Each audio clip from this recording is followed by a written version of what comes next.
Love and grief are a package deal here on earth.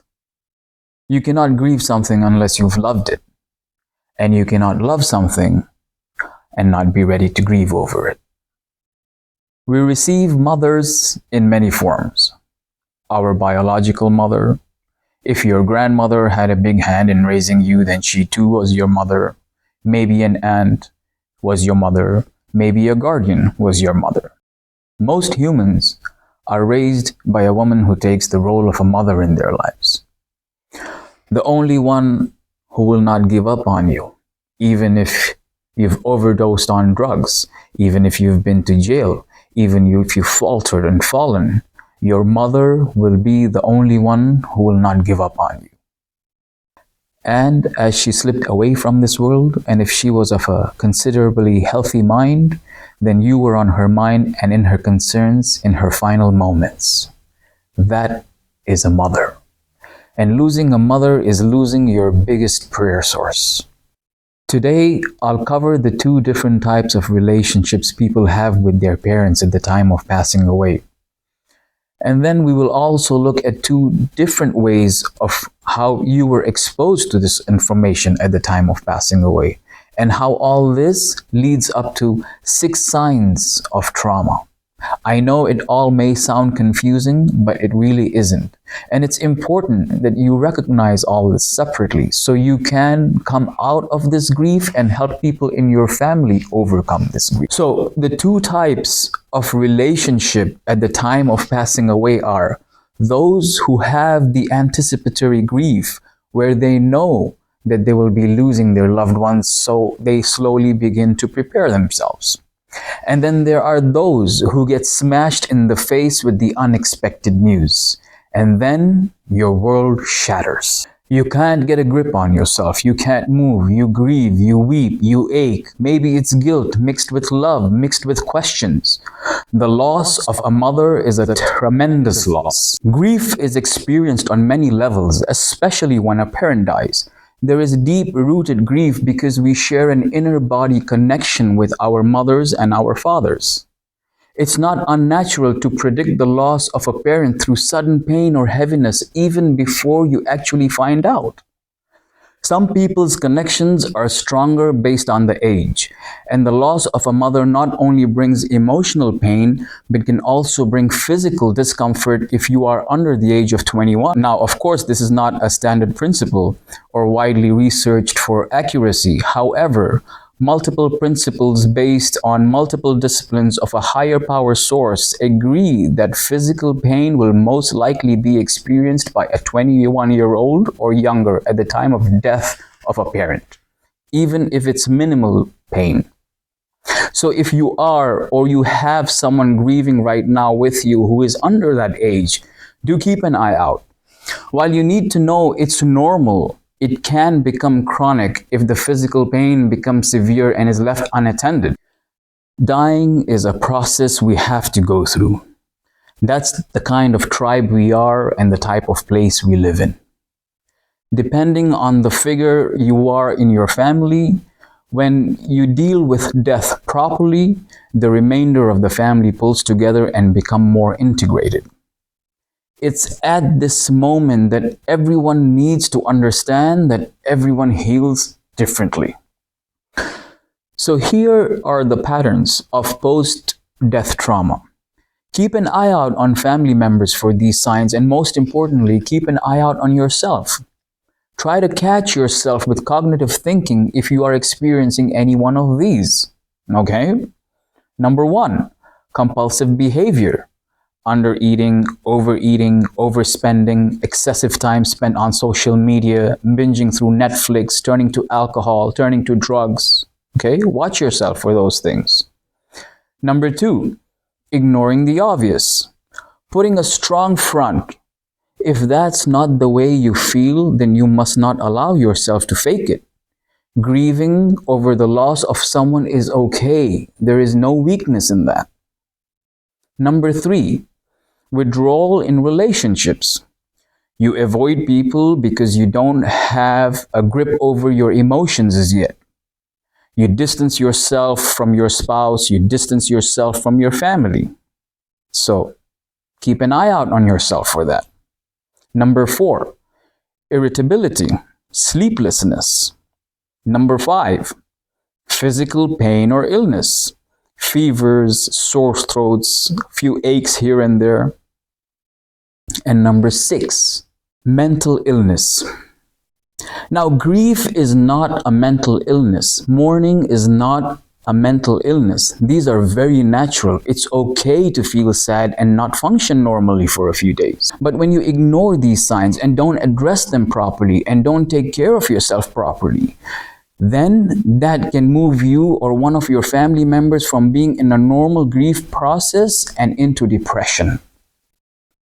The truth is going to be wretched if it already isn't. The pain frequency will not remain consistent, but it will be continual. There will be days it's going to be heavy. The air in your lungs will be trapped. You won't be able to escape the sadness. Then a small reason for a smile will enter your life, a little bit of light, and there is no timing to that. It can happen at any time. That time of calm will pass, and then another wave of memories is going to hit you. You'll have no control over it. It's scary, especially as an adult who usually can control things. And this will go on. The pain will keep coming and going. The memories will keep coming and going. It's like you're at this mercy of this huge flood wall full of sorrow. But don't let this scare you. Take it as it comes, and when it passes, let it pass. The intensity of the pain begins to get weaker and weaker. This doesn't mean you miss her any less. Really, what this means is you're getting stronger and stronger. This moment strengthens your character. This moment will give you the power that comes with enant in situations just like this. This strength is not to be underestimated. So don't let guilt of having less frequent memories or thoughts get to you. It means you're starting to deal with it. This is nature's way of telling you that you're starting to deal with it. If there is something that distracts you from this loss, it's okay. Do it, as long as it's moral and as long as it doesn't develop into a compulsive behavior or habit. You need to understand it's okay to go down memory lane. You don't want to avoid the memories or run away from it. You want to face it, and over time, you want to eventually enjoy it. Give yourself 2 weeks after the burial if it hasn't already lapsed. In this time, you will be tossed around. Accept it. And during this time, take the time to write a letter to your mom. And you explain to her how much she meant to you. Explain to her how your heart has broken that she is gone. Be authentic. Don't hold back. Say everything and more that you've always wished you would have said. Don't delete or try to make the words perfect. Don't do a spell check. Let it flow. Imagine that your heart was doing the writing and your fingers are not in control. Explain to her that she will remain in your heart and your thoughts and your speech from this moment on forever. Tell her that her loss will not be grieved, but rather you have now understood how truly precious life is. And now her loss has awakened you to the immeasurable value for the time you have in your wife's life, or your husband's life, or your father's life, or your children's life. And explain to her that you know that she loved you. And then tell her that you will make her proud of how you are going to live your life from here on. And take that letter to her grave. Go alone and read that letter to her. And then move forward and make her proud. Some people ask, how long is the grieving process? Well, the answer is straightforward. How long will the person be dead for? Grief of this sort never goes away. It just evolves from painful sorrow to loving memories. Just be patient and remember that to process grief, you don't have to be sad all the time. And if you're not feeling sad, then feel happy. It's okay. And you should also know that you cannot be happy all the time either. That's the rules here on earth. The difference between the people who can pass the grief process and the ones that get stuck are the ones that either fright or fight, the ones that avoid the subject of facing their emotions at all costs. This is one of the signs of post-death trauma. Or the other type that faces their emotions and are willing to confront them and communicate them. So I encourage you to fight and not fright. And I encourage you not to suppress your feelings of sadness and loss.